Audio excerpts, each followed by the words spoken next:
ঠাকুর শ্রী শ্রী অনুকূলচন্দ্র 137তম জন্ম জয়ন্তী উপলক্ষে যে অনুষ্ঠানে আয়োজন করেছে, আমি সেখানে আমন্ত্রিত হয়ে আসতে পারায় আমি আয়োজকদের ধন্যবাদ জানাচ্ছি, প্রদীপদাকে বিশেষ করে এবং আরও অন্যান্য যারা রয়েছেন।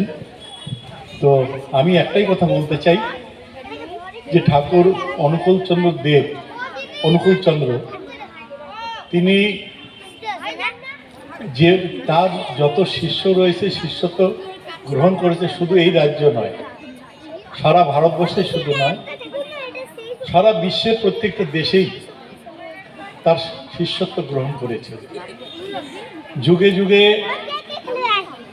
ভগবানের হিসাবে আবির্ভাব হয়ে থাকে।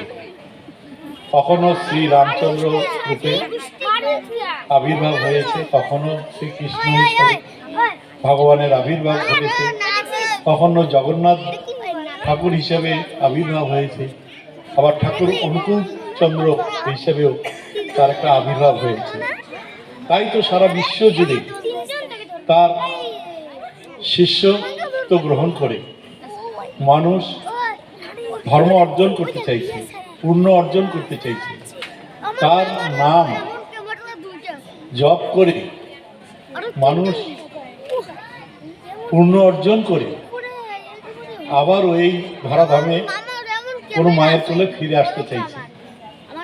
আমাদের ভাগবত গীতায়ও রয়েছে 84 লক্ষ যোনি ভ্রমণ করে একবার দুর্লভ মনুষ্য জীবন পাওয়া যায়। আর এই মনুষ্য দুর্লভ জন্ম পাওয়ার পরে কেউ যদি পূর্ণ কাজ করে, ভালো কাজ করে পূর্ণ অর্জন করতে পারে, আবার কোনো মায়ের কোলে এই ধরাধামে তার জন্ম হওয়ার সুযোগটা থাকে। আর এই দুর্লভ মনুষ্য জন্ম পাওয়ার পরে কেউ যদি পাপের ঘরটা পূর্ণ করে, ভালো কাজ না করে পাপ কাজই করতে থাকে, তাহলে আবার তাকে 84 লক্ষ যোনি ভ্রমণ করতে হবে। আর এই 84 লক্ষ যোনি ভ্রমণ করতে গেলে 5000 কোটি বছর লাগবে হিসাবে। সুতরাং তাই ঠাকুর অনুকূলচন্দ্র তিনিও বলে গেছেন সৎ পথে চলার কথা, সৎ কথা বলার কথা, সৎ পরামর্শ মানুষকে দেওয়ার কথা। আমি 1968 সালে আমি কলকাতায় 68 সেইখানে 7-8 দিন ছিলাম।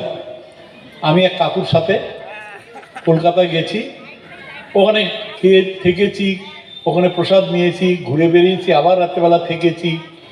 আমি এত নিষ্ঠা, এত আমিও মুগ্ধ হয়ে গেছি। এত মানুষ তার প্রতি শ্রদ্ধা জানাতে মন্দিরে যায়, অনুষ্ঠানে যায়। এটা ভগবানের যদি না হয়, যাদের আমরা ভগবান বলি তারা যদি না হয়, তাহলে এত মানুষ কখনো থাকতে পারে না। আমি তখন প্রথম এমএলএ হয়েছিলাম 2012 সালের দিকেই সম্ভবত। আমাদের কুচবিহারের যারা আছে আয়োজক ঠাকুরবাড়ির, তারা একবার আমার কাছে এসে বলছিল, তখন মমতা ব্যানার্জি রেলমন্ত্রী, সেই সময়টায় সম্ভবত 2000 সাল কি 2001-2 সাল হবে, সেই সময় তখন আমি এমএলএ হইনি। সেই সময় তারা এসে বলছিল যে আমাদের কুচবিহারের মানুষ, এদিকের মানুষের দেওঘরে যেতে খুব অসুবিধা, সরাসরি ট্রেন নেই। তো আপনি যদি রেলমন্ত্রীকে, মমতা ব্যানার্জিকে বলে একটা ট্রেনের ব্যবস্থা করে দেন। আমি বলছি একটা ডেপুটেশন লিখে দেন। একটা ডেপুটেশন লিখে দেওয়া হয়েছিল আমার হাতে, নিয়ে গিয়ে মমতা ব্যানার্জির বাড়িতে তার হাতে তুলে দিয়ে অনুরোধ করেছিলাম। এবং আপনারা জানেন যে তারপরেই তিনি গুয়াহাটি টু দেওঘর সপ্তাহে বোধহয় একদিন যায়, না কয়দিন যায়? একদিন, আরও একটা যে দুটো যায়। তো তিনি করে দিয়েছিলেন, এবং এটা করে দেওয়ার কারণে সরাসরি কুচবিহার হোক, আলিপুর হোক, জলপাইগুড়ি হোক, গুয়াহাটি থেকে হোক, ভক্তবৃন্দরা যারা দেওঘরে রয়েছে তারা সেখানে যেতে পারে। তো আমি এটুকুই বলবো, ঠাকুর অনুকূলচন্দ্র যে পথটা দেখিয়ে গেছেন, যে কথাগুলো বলে গেছেন, যে পরামর্শগুলো দিয়ে গেছেন, সেই পরামর্শ, সেই বাক্যগুলো আমরা যদি যত্ন সহকারে নিজের জীবনে অনুসরণ করি, তাহলে পাপ কাজ করার সুযোগ আর কারো থাকবে না। পুণ্য অর্জনের সুযোগ থাকবে, সমৃদ্ধ সমাজ হবে, সুন্দর পথের দেখা পাওয়া যাবে, দিশা মিলবে, জীবনের একটা দর্শন, একটা দিশা পাওয়া যাবে।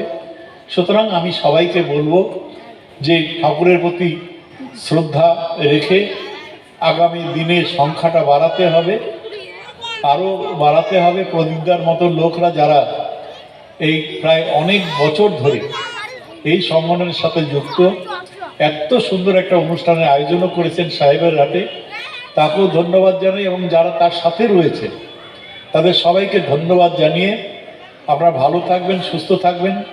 ঠাকুরের প্রতি